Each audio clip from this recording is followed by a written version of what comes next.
My name is Vagif. I work and live in Norway. I'm originally from Russia. Next hour, I'm going to talk about how to write Frontend in F#. And I guess even non-technical person, just when they read the title of the talk, they may suspect that this is somewhat esoteric area. And they might be right. So I think we will begin a little bit from a motivation, like how I came up with this talk. I'm going to explain it, but I want also to begin with a question to you as an audience. What brought you here to listen to this talk? Who is actually doing front-end development using F#? Yeah, 100, this is mine. Okay. Then I guess there may be like two main types of interests. One is like curiosity, broaden horizons, and I have great respect for that because a lot of interesting projects and developments actually started from people trying to think differently. Or maybe you have some practical ideas, actually. You have some front-end in mind, which you may be not happy with currently recommended stack, and then you want to explore some more. So who is mainly driven by curiosity, just to hear about something new? I guess majority. Who think that there might be some practical implication of what you are going to hear? Yeah, minority. Yeah. So I'm actually. Well, when I first heard about FP approach, functional programming approach to front-end, I started reading about out of plain curiosity, but lately I was just driven by practical needs, and I will try to convince you that actually it's not far, like going from being curious to do something in practice. So our product, just to give you an idea about our domain, I work on a project for Norwegian Broadcasting Corporation. The closest match in UK would be BBC. It's a state organization broadcasting TV and radio programs, and we're working in the group which take care of distribution of media files, metadata. So actually I'm a backend developer, which gives another question. Okay, why backend developer should care about user interface? I mean, how dare I actually speak here about the user interface if I'm a backend developer? I think it's easier to answer to this question nowadays when we developers work much closer to operations. Actually, we don't split. We are no longer screened from what's going on in the operations. This is just one of our walls. I took a picture a few days ago, and it's not just a central control unit. I think we have plenty of walls if you just moving along the floors where developers are sitting. This is our walls which show monitors, diagrams, state of our services. So we need to care about what's going on all the time, because if we have a news clip which is not published, then it becomes a little crisis after 5 minutes. So we need to know what's going on, and of course the best way to quickly give the information is to visualize it with graphs, with colors, make it easy to consume. So any developer cares about quality. And nowadays, more than before. Of course, before we always care about quality, but we were not probably so directly exposed to it as we are during these days. Speaking about quality, there is a great talk by David Evans, Visualizing Quality, which I recommend to watch everyone.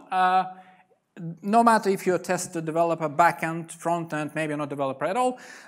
David goes through various cases where not only software related, most of them actually not software related, when lack of proper presentation of information led to consequences sometimes quite fatal.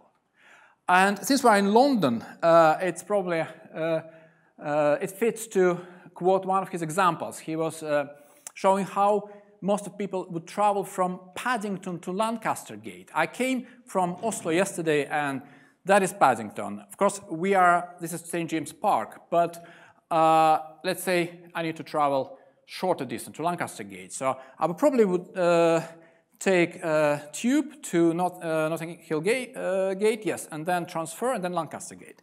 If you look at geographically correct London Tube map, we'll get some slightly different picture, because you see that where we are, okay?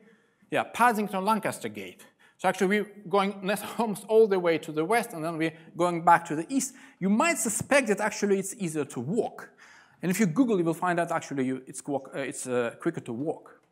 So this is just example of how easy to be misled by improper information. And if you think that this is just a very exceptional example, no, you would be wrong. I actually found a research which states that about 30% of passengers are misled by the famous tube map. So about every third passenger actually travels wrong. So this was actually a motivation for me as a team member to start looking at how can I contribute to visualize better what I'm doing. I no longer thought about myself as a backend developer. Okay, I need to step in and do something better about these services which I'm taking care of. And then it's not a question about like doing or not doing user interface, and then how we can develop it. And then of course path which is recommended for very many reasons is that to master HTML, JavaScript, and CSS. And it's not, I wouldn't say that it's not always an option, but it has its costs for somebody who is not doing user interface like every day. I would compare it with a recommendation for any composer to rent professional recording studio.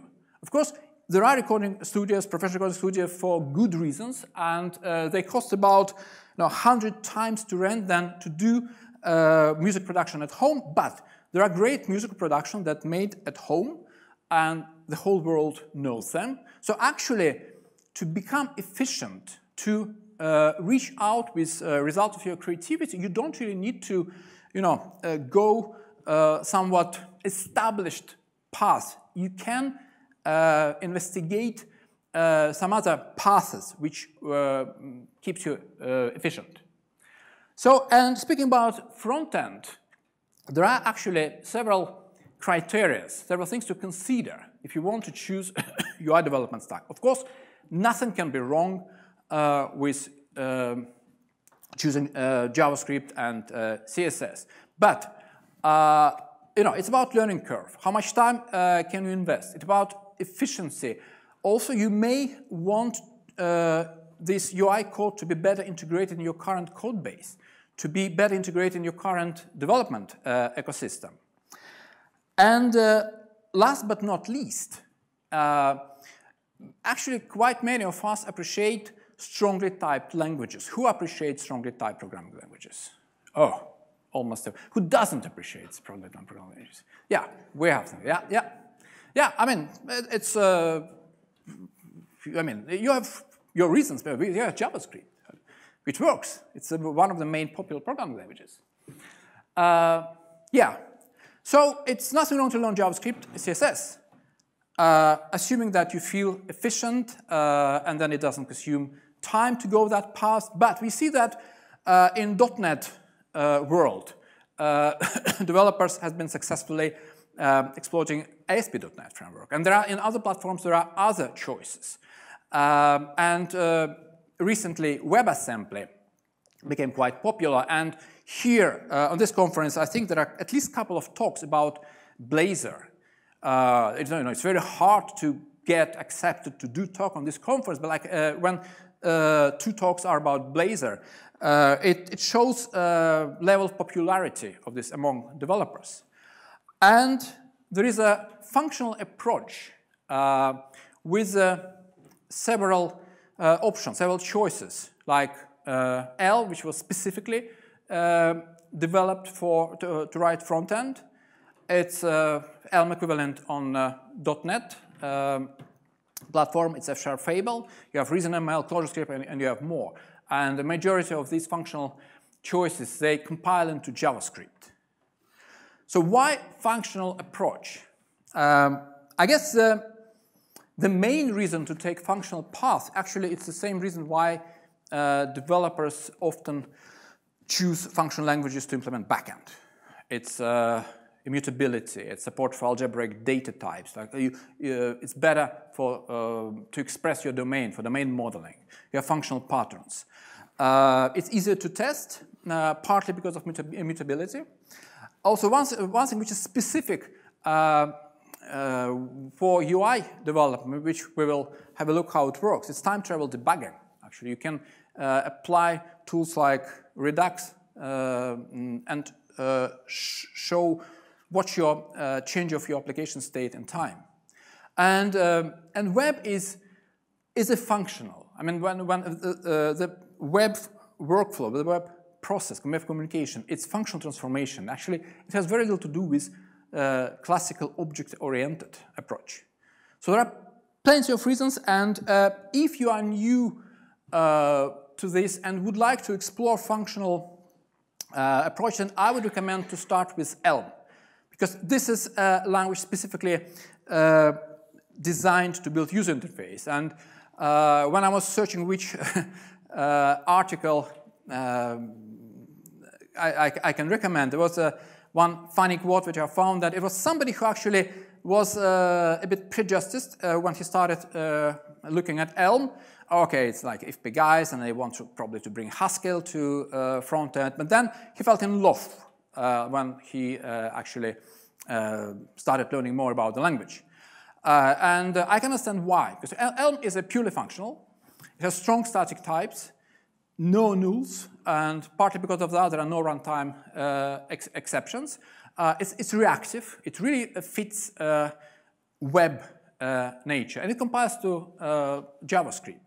So it's specifically designed to build front-end web applications, which is very good to start understanding this approach. Because if you take like Fable, Elmish, which we are going to look later, then you have a mixture of F#, which are also applicable to backend, .NET CLR, and then it's easy to sort of get lost a little bit in this mixture of things, what is available, what is not. With Elm, you get just minimalistic set of things which work on front end. So with Elm came pattern which is now known as ModelView update. Who went to Meetup last night? Yeah, a few people. There were 3 talks, and 2 of them mentioned this pattern, ModelView update. So it's this pattern which is implemented in Elm. You have model, which is immutable. Then from model, you render a view. And then messages coming from end users or maybe from outside. They going through update, which is functional transformations, which transform your model into a new model. So there is no in-place changes. Everything is immutable. So model is transformed into a new model, and then the loop closes. So these are core elements of Elm architecture, and also of the applications that we are going to look at. You have initial state, so where you start. You have view, which transforms model into HTML. You have messages. You update, which transforms, applies messages to the model and gets a new model. And also you have optional subscriptions, because you may subscribe on some external events. Not just user input will generate your changes in your model, but something which happens externally. So typical Elm program, like at the top of Elm program, looks like this. You have a program initialized with like these 4 elements, and of those, subscription is optional, because your program doesn't subscribe on anything, it still works without it. So Elm is fine, and I recommend you have a look at it. And who works mainly or partly with .NET platform? Oh, actually, almost everyone. Yeah, so I still recommend you to have a look at Elm if you want to, if you're getting interested. But if you want to be efficient on .NET platform, then actually Fable and Fable Elmish, this is Elm brought to you and actually supported very well by tools like Visual Studio Code, Rider, and Visual Studio. So what is Fable? It's a compiler. It basically compiles your F# to JavaScript in the end. It's also immutable, like F#. It supports more than JavaScript. It uses Babel, an intermediate language. It's type safe, and it can easily interop with JavaScript. So you can even import other JavaScript components. And also it has first-class editor support, so you can use it, as I mentioned, in various tools. What else? This is not a core part of Fable, but it's quite efficient, like we continue speaking about efficiency, to use Fable with Fable React, because you get for free all React development tools, which you can use with your Fable application, and you can even import React components. So you don't need to write some tedious code like prettifying JSON documents. Also, Fable supports adding some additional libraries which wraps CSS. So for me, as a developer who didn't really have great CSS knowledge, it was very helpful that I get strongly typed CSS in my application. So I could actually, I got hints about what is available for me. And of course, since it's not like some of popular C# libraries where you have like 10 million downloads, then there are the questions, okay, should we try it?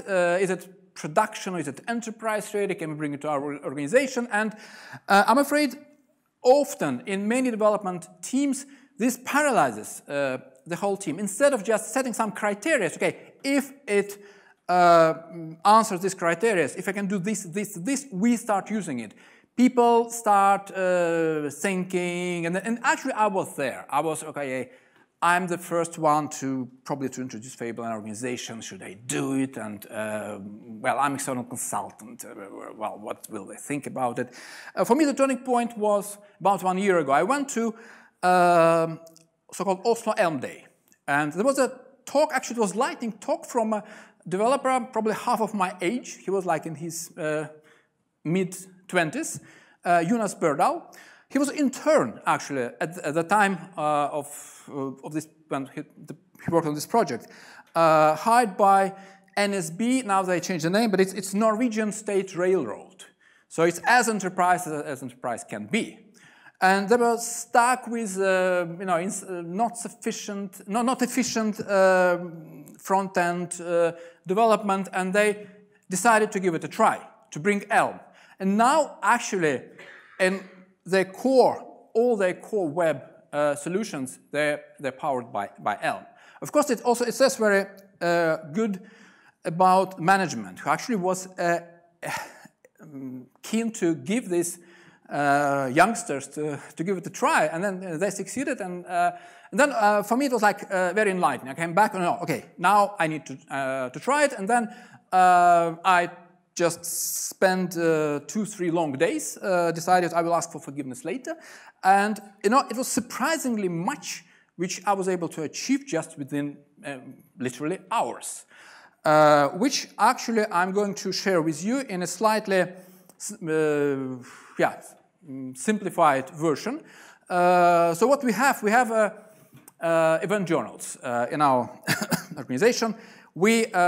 This is Azure table storage. We receive plenty of events from different external services all the time. We need to store it in Azure tables and blobs storage, so it's nothing particularly enlightening there. It's just data. Of course, but this is impossible. If something happens, this is impossible to use just by running query again through this storage explorer, because you need to be quick. You need to be really efficient into analyzing what's going on. So next step for us was that, okay, let's make Azure function. Okay, we made an Azure function. Now we can use curl or Postman to get this stuff, but it's still you know, if you have a small crisis, if some news clip is not published, you have to have full picture within seconds, basically. No, we have to do something better like that. So, oh, this is actually better. This is one of intermediate versions written in F#, and which, as you can see, we can select some journal, then we can select some results, get some payload. It's probably good to prettify this JSON, but we'll get back to it. So, I mean, if we can achieve this within a short time, it's probably worth doing this. So, okay, what we started, we have some journals. We need to be able to query them by interval, by document ID. Okay, to operate more quickly, we need some predefined searches, like search by hour, by 4 hours, and so on. Okay, then we get some results, and we should be able to click on the result, and we should get some payload, and next thing would be to prettify it. So if we manage to get such front-end within a reasonably short time, that will be fine. So now we have a plan. So we have we'll create F# model type and some related types that will represent our application state. Then we will create messages, define messages, which actually transform this model. And we create HTML page, which we will use Fable React component. And then first we will make it as minimalistic as possible. No CSS at all. It will be ugly, but it will work. Maybe it will convince some of backend developers, but I guess it won't convince any client. Then we add some CSS, and we try to do as to add as little as possible without typing any magic strings, whatever some CSS wrapper gives us. Then we will find some problems which we want to fix, and we will see how actually at that time we are able to fix it. And in the end, assuming we have time, we'll have a look how we can actually bring React components into that. So let's get started. I'm switching now for the rest of the talk to Visual Studio Code. So yeah, so this is Visual Studio Code with extension, which is called Ionite. No, not Ionite Fake, Ionite F#. Yeah.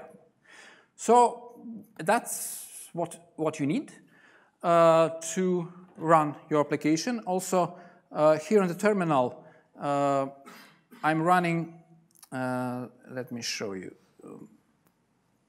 what I'm running there, readme, npx webpack diff server. So I have a like development server. Whenever Visual Studio detects that I change something, it will just recompile it, and then I get immediate feedback.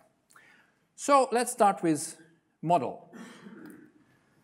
So yeah, so we have some event sources, and these words look like Greek probably, but it's just name of some internal service. For example, radio archive, it's in Norwegian means radio archive.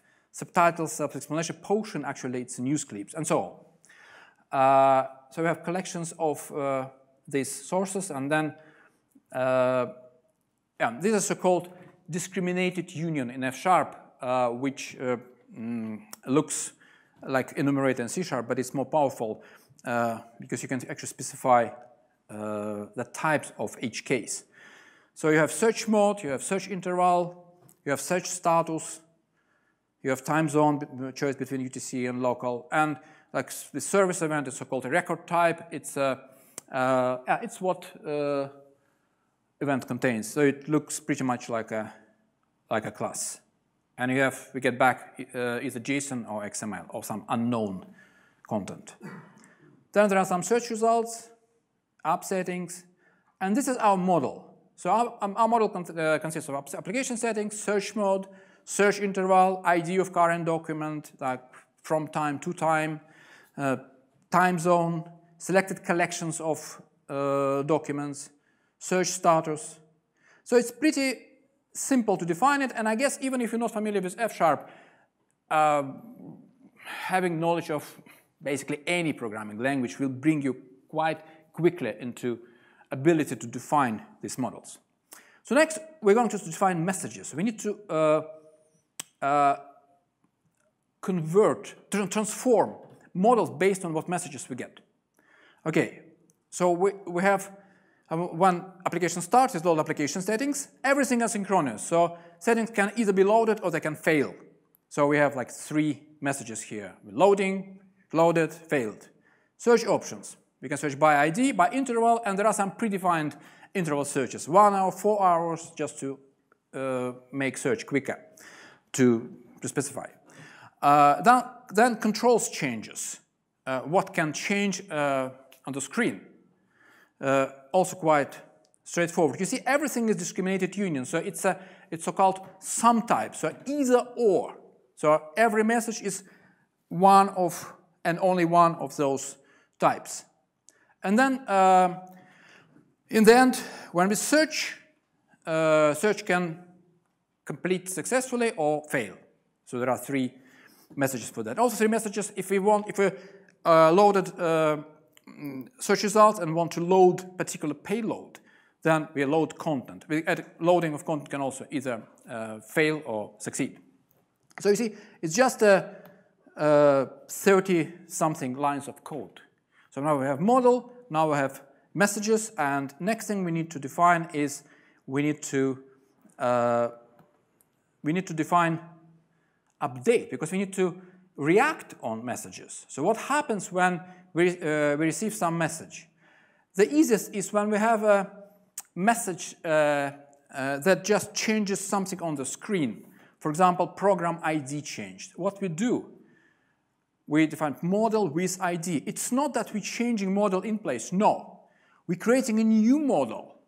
It's very important. A model is immutable, but we're creating a new one. And when we create a new one, we copy original one, but set ID to the new value. And the CMD none means that we're done. No more commands needed. It's typical when we react on user input. Like change something in the model, we're done. Changing, we're done. For example, search interval 4 hours. New model with search interval set to hours. And you see I have Intellisense for everything thanks to this Ionite extension. When we start search, things get more complicated, but not very complicated. We start search, so we start search with fetch URL, and we specify a handler for completed search and for failed search. And if we start search, if I drill into start search, actually what we do, we just send a HTTP request to some URL. So this is actually where interop with JavaScript, you see fetch as. This is actually where this is interop. Fable goes underneath using JavaScript interop and get HTTP request. But it's not really actually interesting for us as developers because we focus on our domain.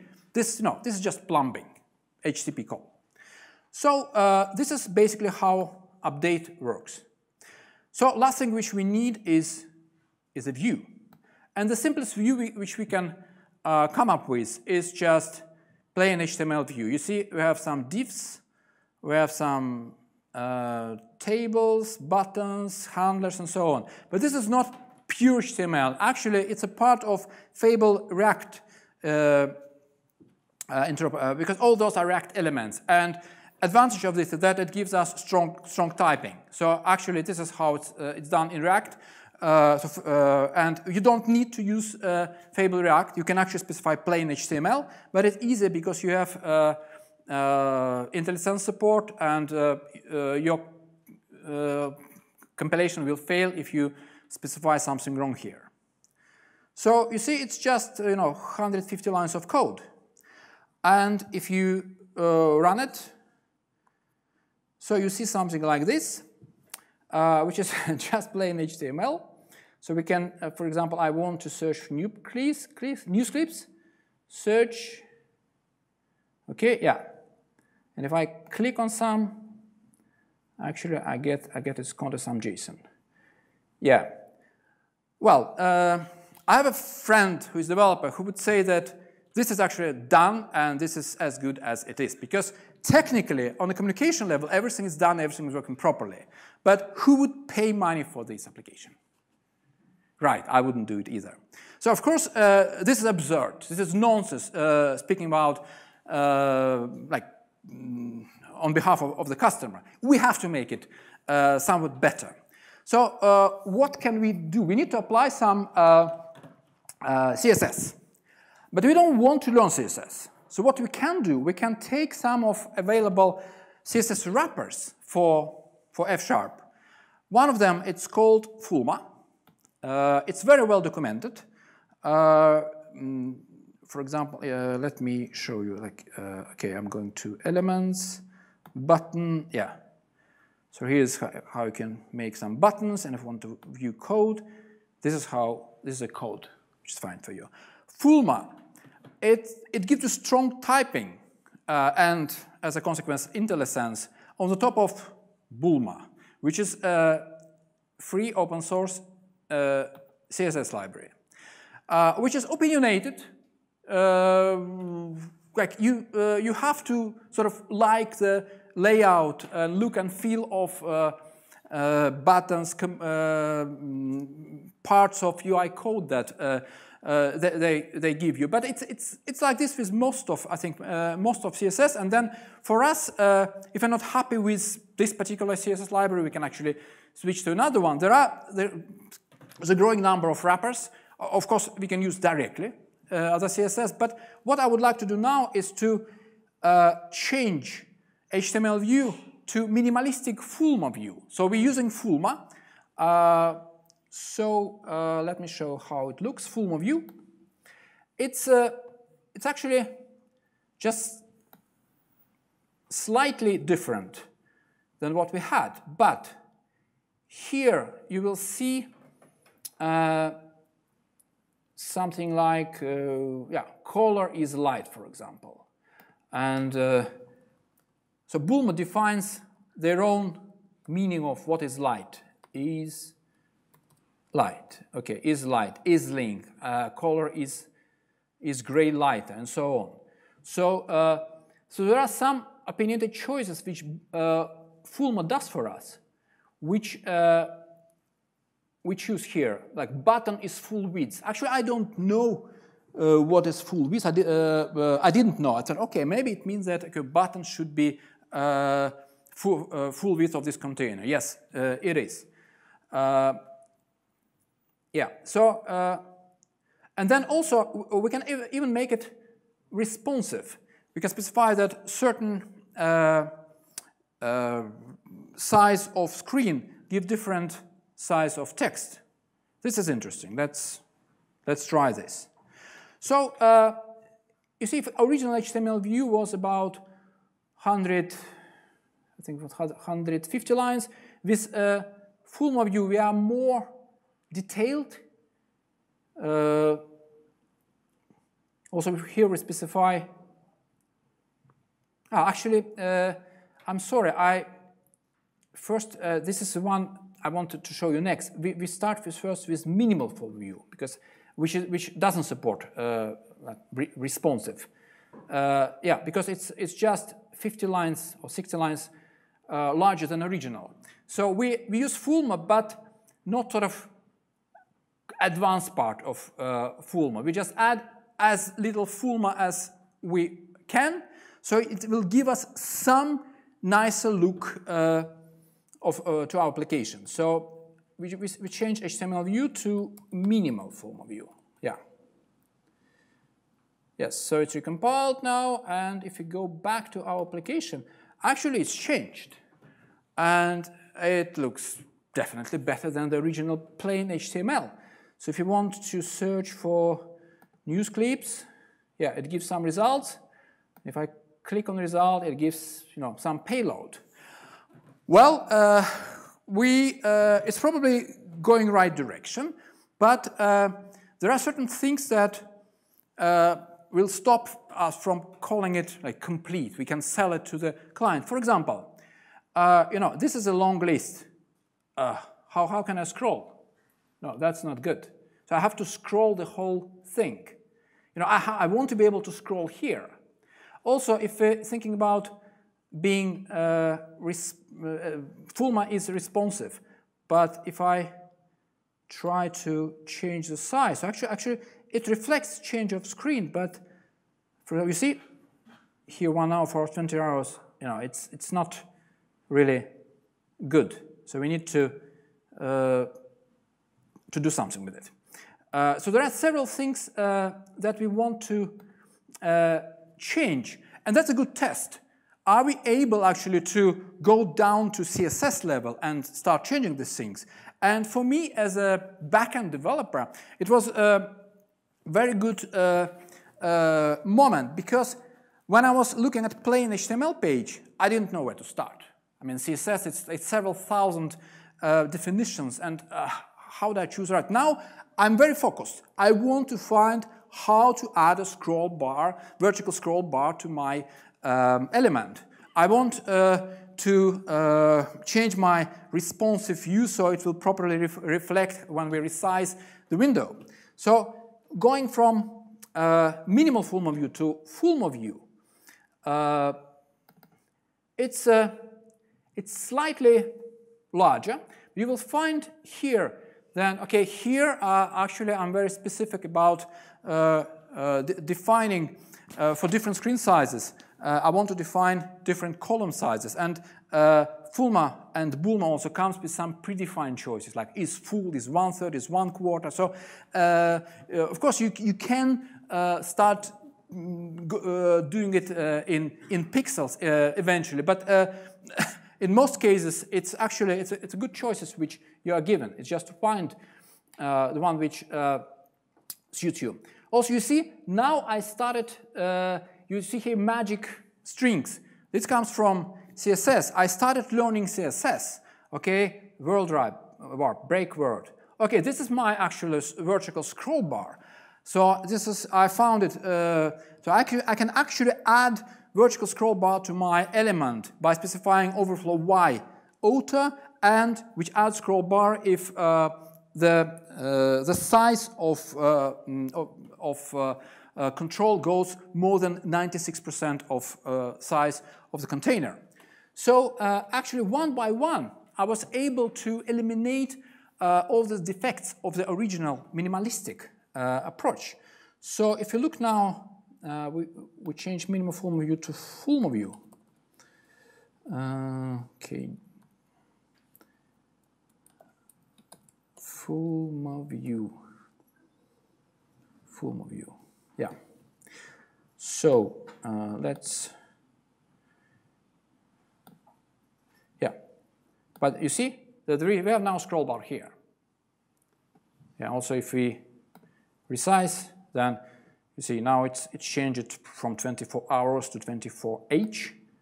Yeah. Actually, this you see this still it's not good. So I need to pay more attention. But it's sort of now I can focus on this part where exactly it should change the wording. And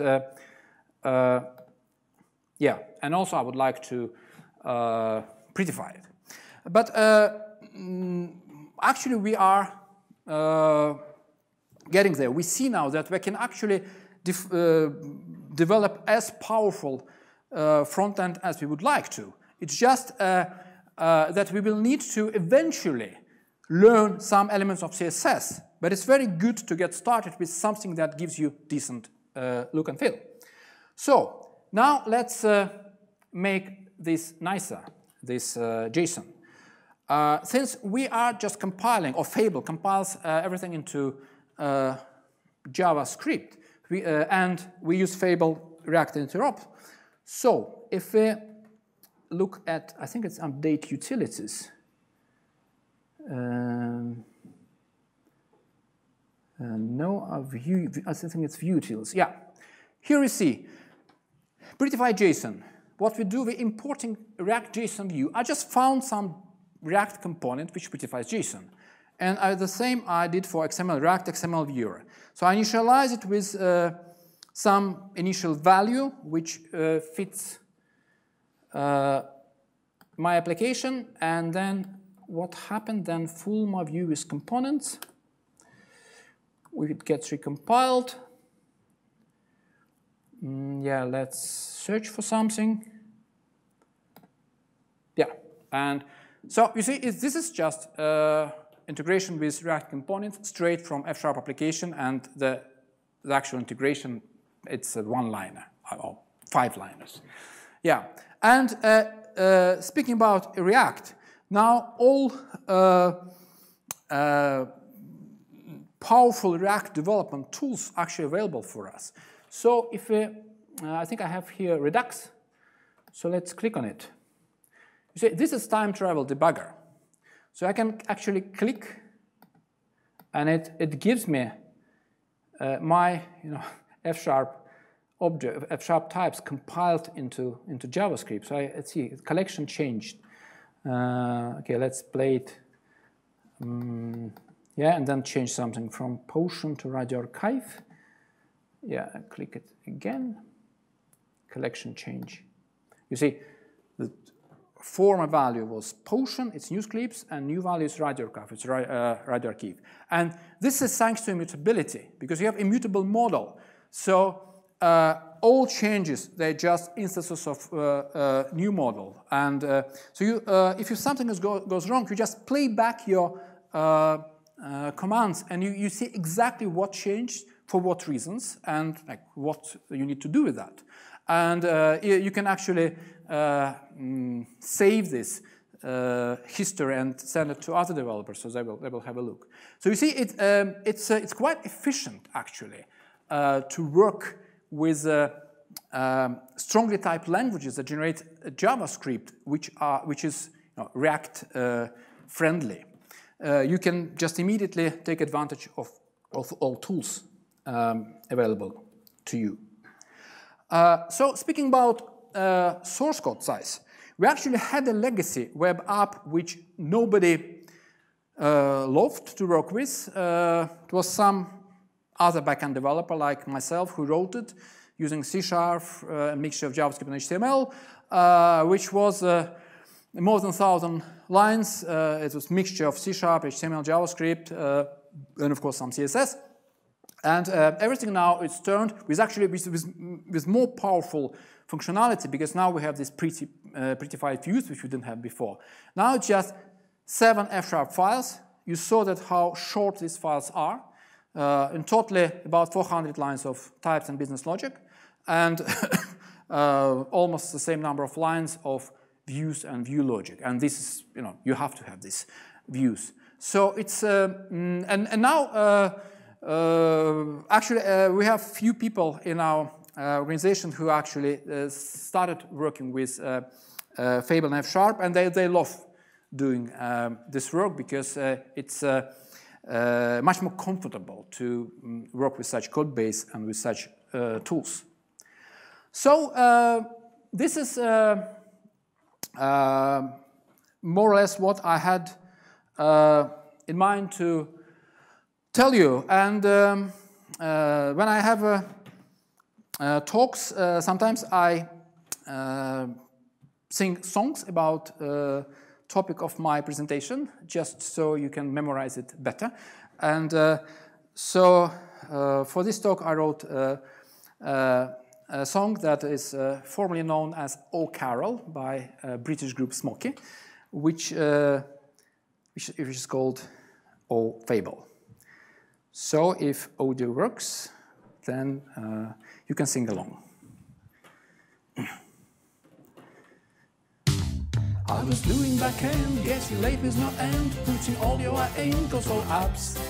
Never learned JS, hated work CSS, and believed that for me it's a trap. I was a functional boy and I really enjoyed transformations and immutable state. And I assured myself that the whole front end is something else and that is not my fate.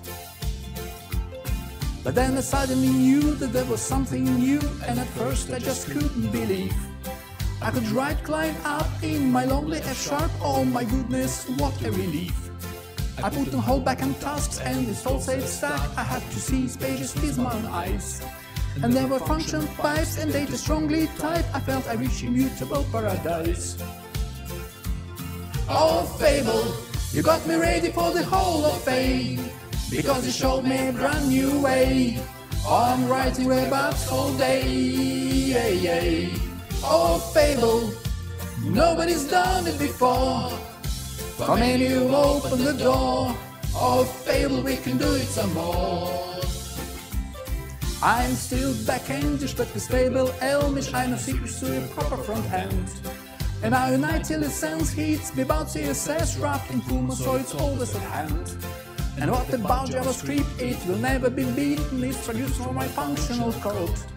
It's a Fable compiler that is JS supplier, more than helper, this is my god. Oh, Fable, you got me ready for the Hall of Fame, because you showed me a brand new way. Oh, I'm writing web apps all day. Oh, Fable, nobody's done it before. For menu, open the door. Oh, Fable, we can do it some more.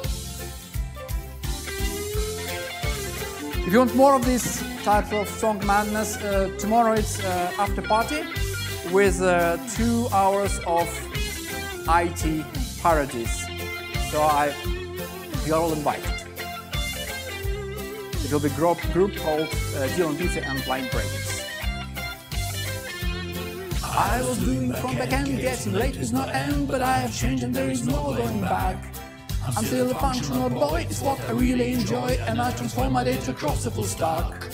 Oh, Fable, you got me ready for the Hall of Fame, because you showed me a brand new way. I'm writing web apps all day. Oh, Fable, nobody's done it before. For menu, open the door. Oh, Fable, we can do it some more. Oh, Fable, you got me ready for the Hall of Fame, because you showed me a brand new way. I'm writing web apps all day. Oh, Fable, nobody's done it before. For menu, open the door. Oh, Fable, we can do it some more. Oh, Fable, Fable, we can do it some more. Oh, Fable, Fable, you can do it some more. Thank you.